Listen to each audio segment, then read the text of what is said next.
Welcome to This Is What I Do, where we explore the work that is waiting to be done in our community. I'm your host, DJ Hilson. Today, we are talking to Dakota Hanson from Eagle Alloy. Welcome, Dakota.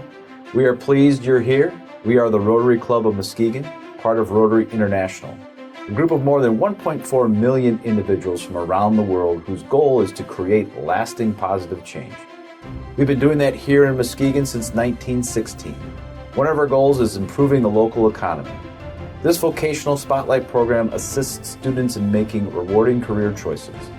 We hope they can remain in our community and improve life here for all of us. That's why we're here today. So Dakota, tell us who you are and what you do.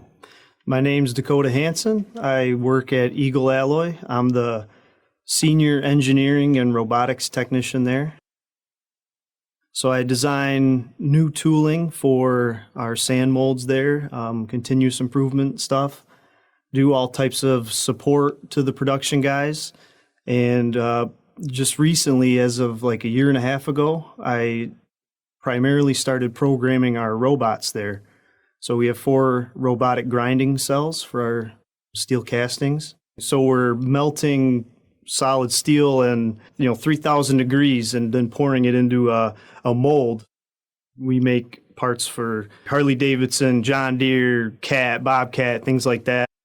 How did you arrive at this job? And maybe start with your educational background and what has kind of led you to where you are today.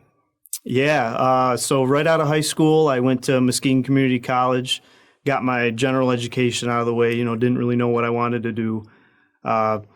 And then I just kind of had to throw a dart at a dartboard, right? And then just choose something. So I ended up going to Grand Valley for 2 years, and I actually chose computer science. And then I switched to information technology. And so I was doing my thing at Grand Valley, and it really wasn't working out for me. I didn't like my classes and my teachers and just kind of the setting. It just really wasn't for me. So throughout my life, I think it started in 8th grade, I started getting into computer-aided design.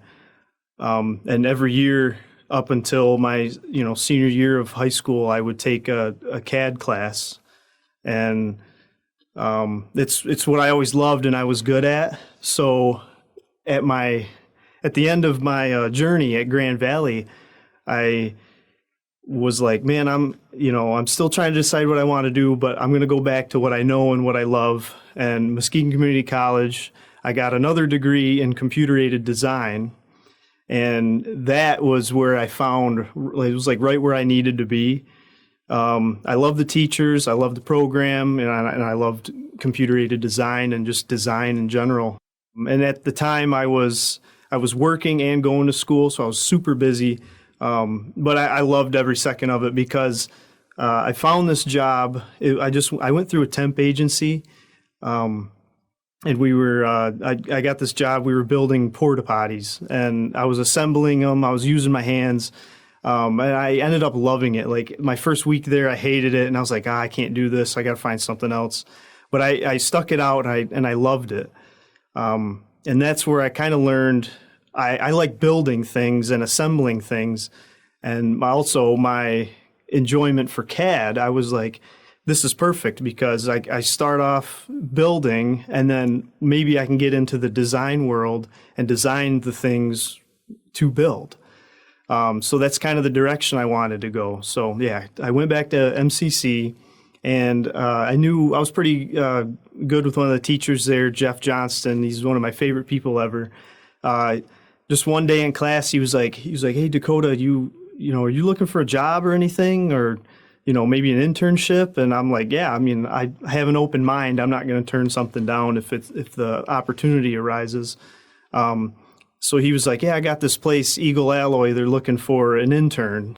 God, it looked like something out of a movie, like a foundry. I think more people need to see what a foundry really is, because there's like flames and fire and, molten steel. It's like it's burning red hot lava is what it looks like.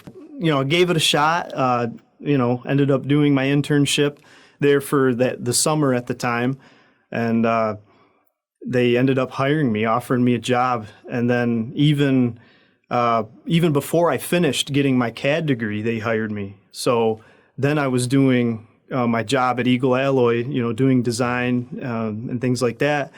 And I was going to school at the same time, and they ended up paying for my school, just to finish up too.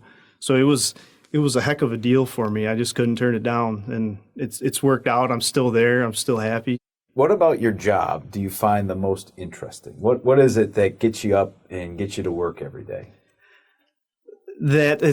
I'm so busy. I feel like there's always things to do, and always things to improve on. And my favorite thing is when we design a new robot fixture and end of arm tool, and I get to program it. So it takes me, a couple hours or maybe even a couple days.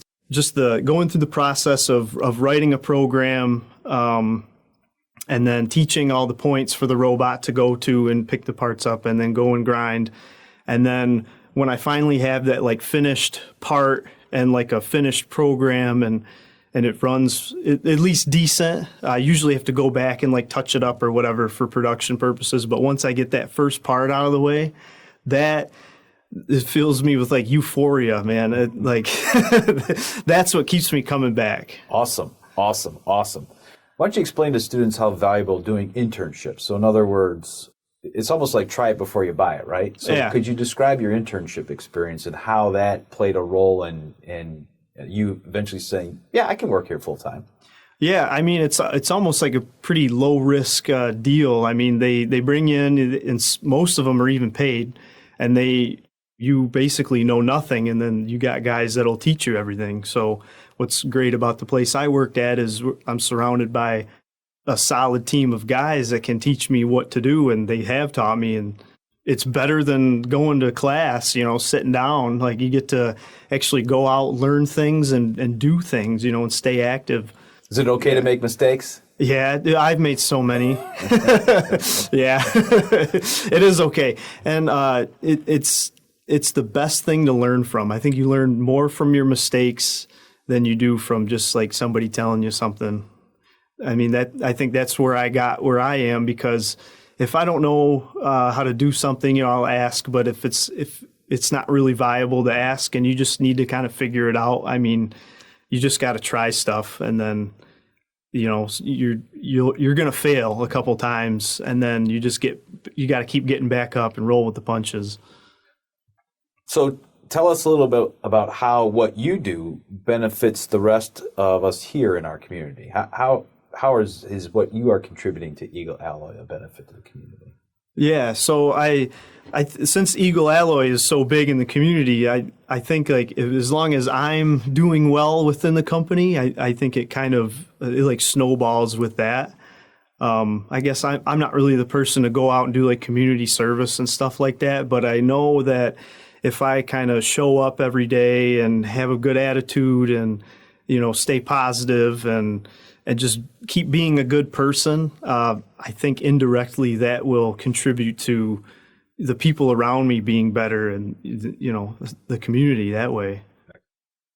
Let's talk a little bit about, again, your experience. And can you tell us about the most difficult thing that you encounter at work, and how do you deal with that?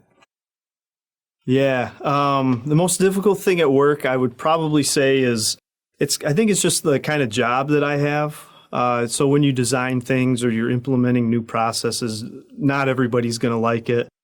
And people are going to have some aggressive feedback and some rude things to say. You're not always going to get praised, right? So I think just kind of staying ahead of the negativity and taking it as constructive criticism, and just not getting worked up about somebody might have a more emotional negative feedback towards your design or something. But really, as long as you take that and it's okay, how can I be better, or how can I fix it? That's kind of how I deal with it. Fantastic. I would love to inspire people. The reason I'm here today is because I'd love for who the students seeing this video to see kind of my story or hear about it, and then help them and inspire them kind of do what I did, because I kind of had a rocky road, I feel or at least a unique path. But at the end, I really think I'm doing pretty well and I'm happy, and I'd love to share that with other people. Well, along those lines, so why don't you describe to students how they best can prepare to do the job that you do? Have an open mind and just don't be afraid to fail. Those are my two biggest things. This is the catch-all question. So is there anything else that's on your mind that we haven't talked about that you want these students that are watching this video to know? It's okay to not know what you want to do with your life, especially when you're, high school, middle school, or, even a couple years into college, because that was me. So it's absolutely okay to not know what you want to do with your life, because eventually it'll just fall right into your lap for you. Excellent. Well, thank you, Dakota. Really appreciate you being here today. Thank you for having me. You're welcome. So we thank Dakota for sharing his story with us today, and we thank you for joining us. If you think this program might help someone else, please send them the link. And until next time, the Muskegon Rotary Club would like you to consider doing something good for your community.